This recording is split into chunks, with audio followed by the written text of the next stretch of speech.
Okay, we're going downhill, so it's kind of cheating, but this is a little hill over here. Hey everyone, it's Ben Hardy here, and in today's I'm going to be going over the all-new Honda HR-V, and I feel like this is a perfect day to do the review because it is snowing a bunch. I think so far it's already snowed about, looks like maybe a foot, and so we obviously will do our normal walk around with the HR-V, and then I'm going to take it out and drive it in a couple of different snowy conditions, and we'll see how this thing does. Before we get into the video though, as always, if you're going to save time and money, the next time you purchase a car, link to my car buying guide in the description down below. Let's get into it.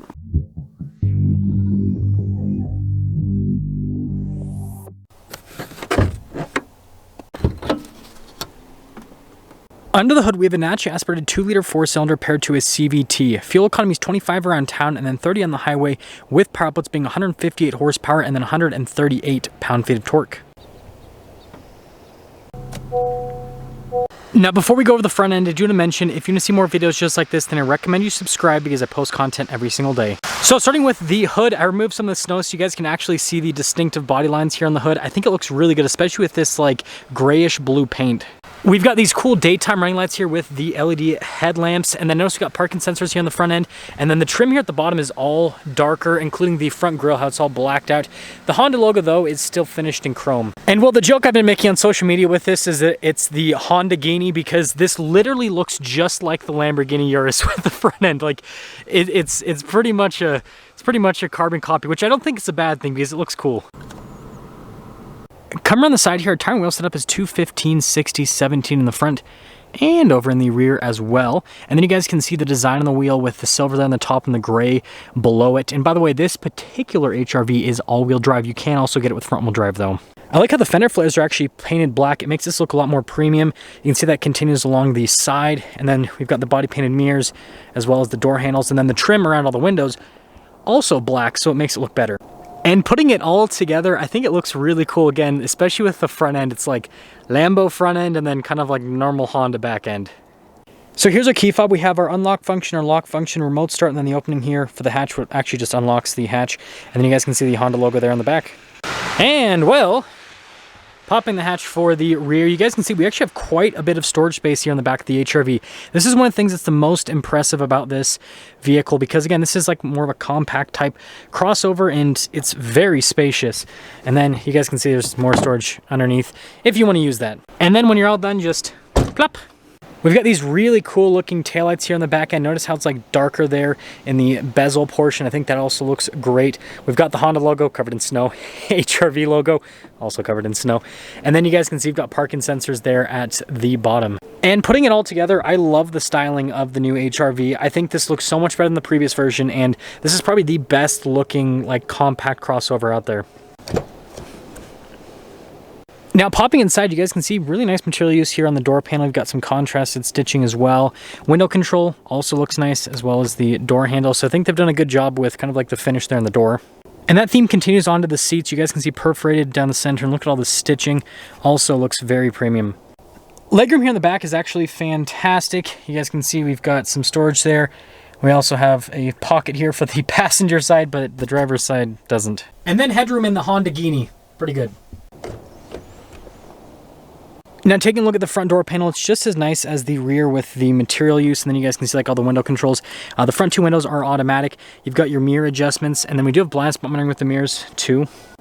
And then here's the front seat. You guys can see the stitching down the center, and then notice it's perforated all down the center as well. And we do have our power adjustments on the side. Got our little button there for the stability control, and then you guys can see here for the vent, and then look at like the padding all around, and then the steering wheel itself, manually adjustable.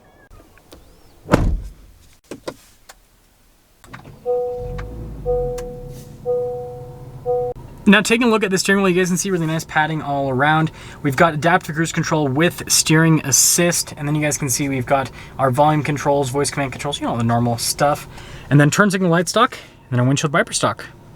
Now, taking a look at the gauge cluster here, first off, you guys can see that we can scroll through some menus there on the side to see different bits of info on the vehicle. I think the most important thing there is fuel economy that I have been getting driving this at, you know, about 4,000 to 5,000 feet elevation. And then the other part that I haven't actually used at all is the drive mode select. So yeah, you've got a normal, econ, and snow. I guess we will use the snow mode a little bit today, but drive modes too. And then putting it in reverse, we do have a backup camera with trajectory lines that turn with the steering wheel. You've got some other viewpoints with that camera system as well. Now, as for the rest of the infotainment screen, this is just Honda's newer unit. So we've got like a volume control here, which I really appreciate. We also have a physical button there to change the radio station. Also appreciate. But overall, like, response time to the screen is great. It's easy to use. And so, you know, even though it's, you know, plopped onto the dash, I like it. Yeah, this is just a thing for Honda, mega vents. They just like doing this stylistically. And then down below, you guys can see the climate controls. We also have heated seats for the front. And again, just like the Civic, they have a really nice finish on them. And I'm pretty sure this is basically just a Civic, but the SUV form, which begs the question, why don't we have an all-wheel drive Civic? We've got our USB port down below, and then you guys can see we also have a wireless phone charging pad, some cup holders right here, and then look at like the stitching in this area, and then we've got our shifter for that CVT. It's got an S mode, which is like a sport mode, and then it's got an L mode, which will make it so that it'll be in a kind of like higher RPM range. So if it's going down a really steep hill, that'll make it so that it'll engine brake a little bit more for you. And then we got more USB action because we got like storage space under there. But then on the top portion, you guys can see drive mode select, hill descent control. That's for your parking brake, and then your brake hold, and pretty normal center console. Got some nice padding on it as well, and then normal glove box. And then up top here, we've got our control for the sunroof, actually snow roof. So loaded up, the HRV is just over $30,000 again with all-wheel drive and more of the options. Anyways, let's see how it drives.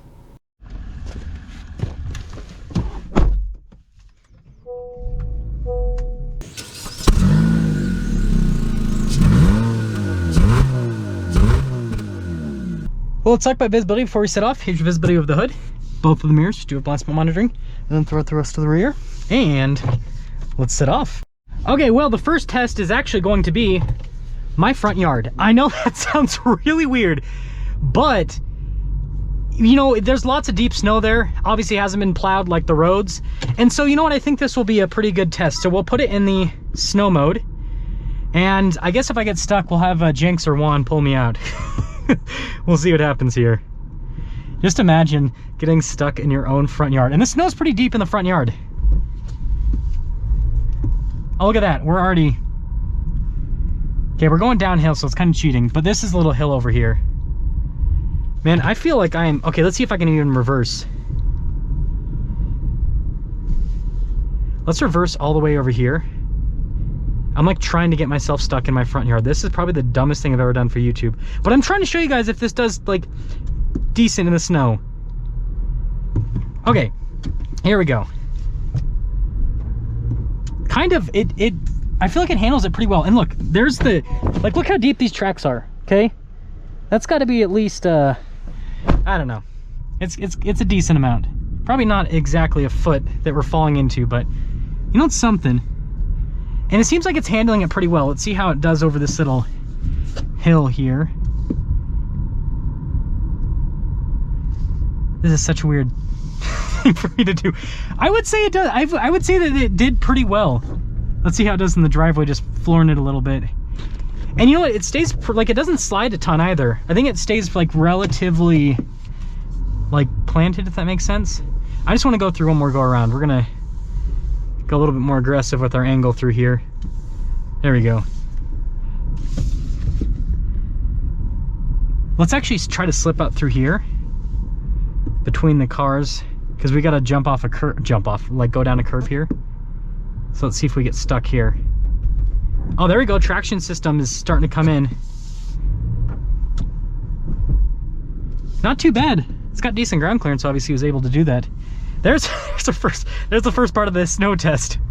Actually getting up and moving on the road. So obviously they plowed the road, so this is not going to be like the best snow test. That's why I included the front yard test. But we can at least talk about how the HRV drives. I've been driving this for the last week, and actually we're going to take it out of snow mode because we didn't need that anymore. I really like the HRV, honestly, for what this is. Usually vehicles in this segment, I hate them. Like, I hate how they look. I don't like how they drive. I don't like anything about them because, you know, typically automakers that are basically putting vehicles in this segment are just trying to make a price point car, right? They're using the cheapest materials and they're not really, you know, paying too much attention towards making a good car. Whereas I feel like Honda did a lot to make sure this is really good. Now, acceleration.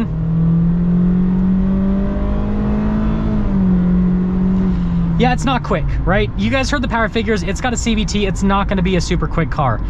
But what I will say is I don't get like insanely annoyed with the acceleration. I feel like it's quick enough to where I'm like, okay, so like sometimes I'm like, okay, here's the deal, we need more power, but most of the time I'm like, hey, this is fine.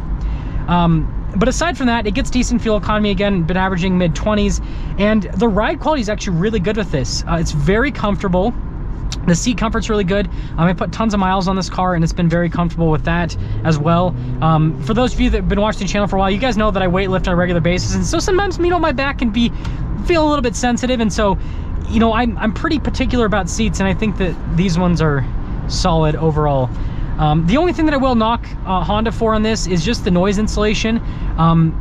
You can tell that there's not like a massive amount of sound deadening with this, because like you can hear the tire noise, you can hear the wind noise is actually pretty minimal, but like especially tire noise and road noise, it's not like obnoxious, but like I notice I have to turn up the radio volume a little bit higher than normal to basically get rid of that.